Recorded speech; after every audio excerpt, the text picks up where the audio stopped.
Hello there, I'm Rylan. I'm going to pick up GPUs. I'm getting two 3060 Ti's for $900. So that's $450 per GPU. That's only 50 bucks over MSRP for each GPU.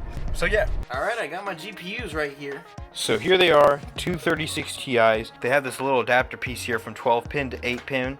I initially thought it was to two 8 pins, but it's just one, so that's great. I thought I would have to give up more cables for this, but no, it's just only takes what it needs, so that's great. That's fantastic. Now I'm gonna have to take one of these cards offline. No, but anyway, I'm going to think about this. I actually have to go somewhere and do things before I actually mess with any of this. So I'm going to think about this, think about, you know, what is the best way to do this. You know, is it possible to get one of these cards working upstairs? Maybe I bring my 3080 Ti down here. I don't know. Yeah, so I'm gonna think about this for a minute while I'm away, and then I'll switch everything around.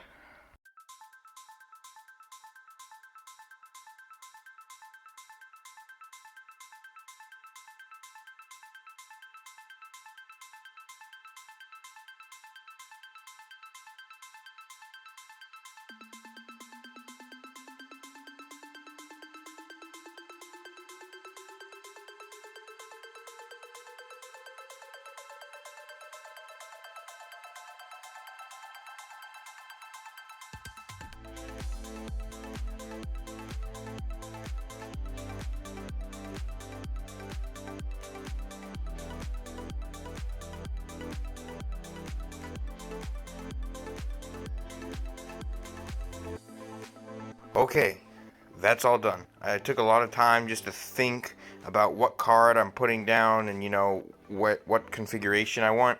Now, this is not what I'm gonna have down here for now. I'm probably gonna take one of those 3060 Ti's and move it upstairs with me. I was just kind of tired of this 3080 Ti, you know, making all the noise it does, and it gets really hot in my room. So yeah, that's what I'm gonna do with that. I'm gonna replace it with the 2060 here and put it down there, and take that one and put it upstairs. Yeah, and it looks like I'm gonna have to take another card with me upstairs. So it'll be the 3060 Ti and this 1070. Yeah. Alright, I'm gonna hook this watt meter up to the power strip, or the surge protector piece I have right there, and I can calculate how many watts this is drawing with its display output on voltage and amps. Alright, I'm going to turn it on. This power strip here is rated for only 1400 watts, and I only want to be drawing 80% of that, so that's just a little over 1000 watts there that I can draw there. And yeah, I'm going to let it start mining away. I know that the overclocks are just going to be messed up at first, but it is what it is. Well, actually, I'm going to go fix those right now. Okay, so I ran it for a little bit. I didn't record any of it, but this was drawing 750 watts, which is above its rated power limit, so I can't have that. So what's going to happen here is I'm going to take the 3080 Ti right there and just put the 3060 Ti right there, and that should cover it. And I can also, doing that, I can actually transfer that one to the power supply, because it gives me two extra cables to play around with. Now, I forgot to mention this earlier, that I put the 1070 there instead of the 2060 because this one was, the 2060 was too fat. So yeah, anyway, I'm going to swap it around just a little bit more. Okay, I swapped it out right here. That means I'm taking the 1070 and the 3080 Ti right there back upstairs with me, unfortunately. But it is what it is. I'm going to buy a new board here soon and a new power supplies, all that fun stuff. Subscribe so you can follow me on my journey to get those things. Anyway, let's fire it up again and see what happens.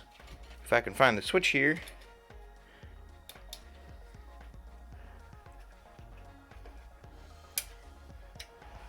Okay, so those two 3060 Ti's and the 1070 is hooked up to the power supply. Now that should draw a total of about almost 400 watts from the power supply. It's really a shame I can't pull much more. In case you don't remember, this is the power supply where I burnt one of my ports on here. I'll show you. I can't really show you from here, but it is right here. You can barely see it. But anyway, the rig is booting up, so I'm just gonna let it do that, and we're gonna see how many watts it's pulling.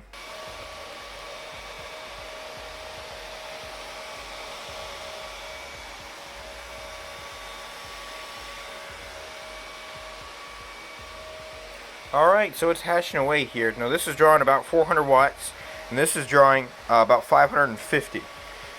and that is a combined total-ish of almost a kilowatt. Not quite a kilowatt, but that's, keep in mind, this is on Ethereum. If I switch to mining something like Flux or Ravencoin, it's going to get really power intensive. I'm not sure if my power strip here will support that many watts if I switched. So I think, you know, for now it'll be alright, but it's something I got to keep in mind in the future. And I need to go ahead and buy rig number 2. So I'm gonna, when I do that, I'll add the 1070 here and probably the 3080 Ti, and then take one of the 3060 Ti's, or maybe just swap that out for one of the 1070s. I don't know, but I think it's about time to buy rig 2, so I have the room and the availability for more GPUs in the future. Anyway, so I'm going to turn this off, take the power strip off, because just in case you didn't know, those aren't meant to be on there the entire time. They're just meant to be on and off. They won't support being on there for too long. Okay, so I just rearranged everything. I was so concerned about trying to get the 3080 Ti on the ATX power supply that I didn't even consider that I could try putting it on this one and you know, keep this under 700 watts. I just learned recently that these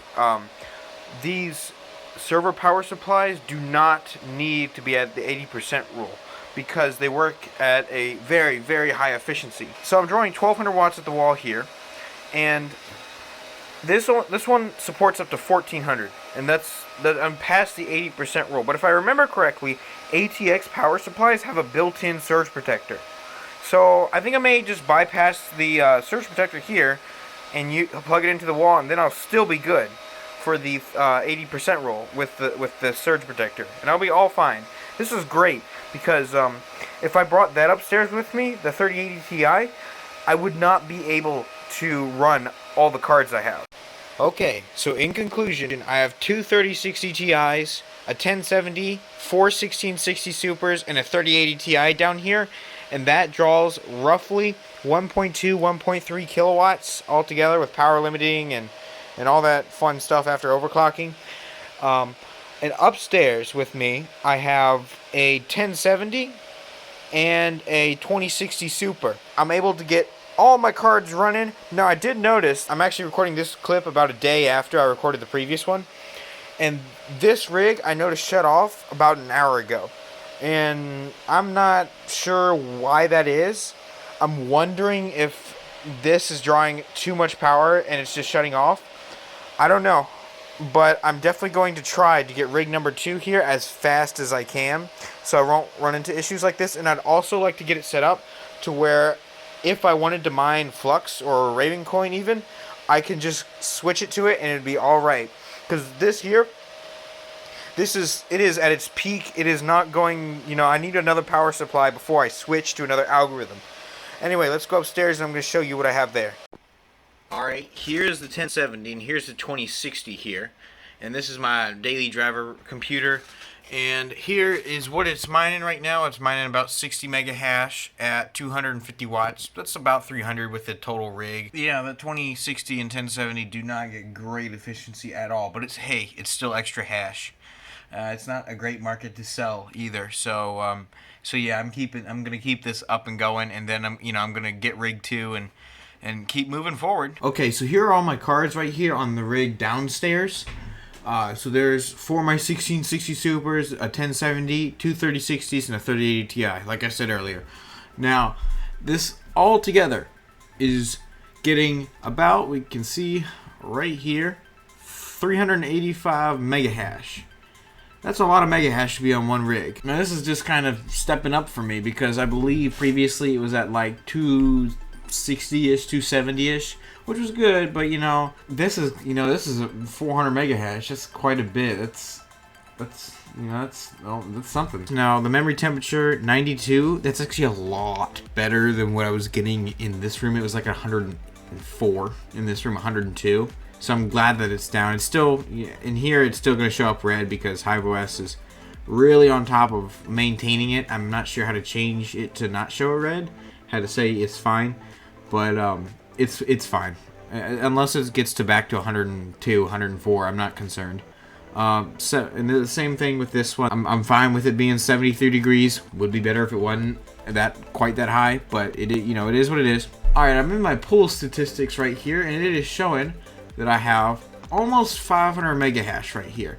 Now, that's not quite true. You may notice something's a bit different. I'm solo mining Ethereum. Actually, this just went up in luck. It was at 2% just a minute ago. Now it's at, now just recording this, it switched to 3%. So hey, I mean, those statistics, I believe, are based off of the percentage you're at compared to how long it takes to make it to the network hash rate. And so you get a chance of being chosen. Now, this would be amazing if I got a block. It would instantly pay off all my equipment. And maybe not including electricity, but, you know, all my equipment there, you know, paid off.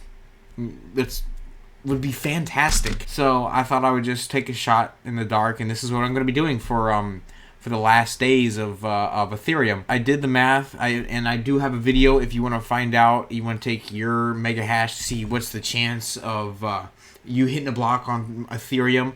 And I took that math and I said, you know, between now and August, what are the chances? And if I remember correctly, with this much, it's about a 1 in 5 chance. Let's actually do this really quickly right now.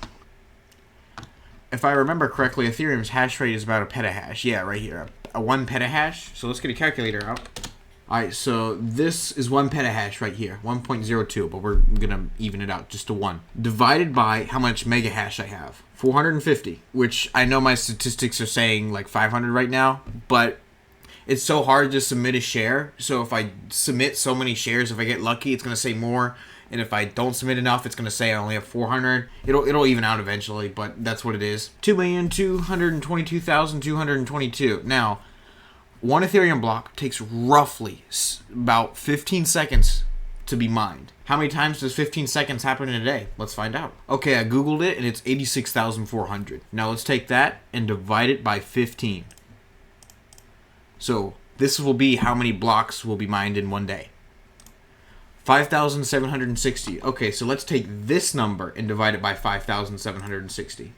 Alright, so in one day, I have about a 1 in 385 chance of hitting a block.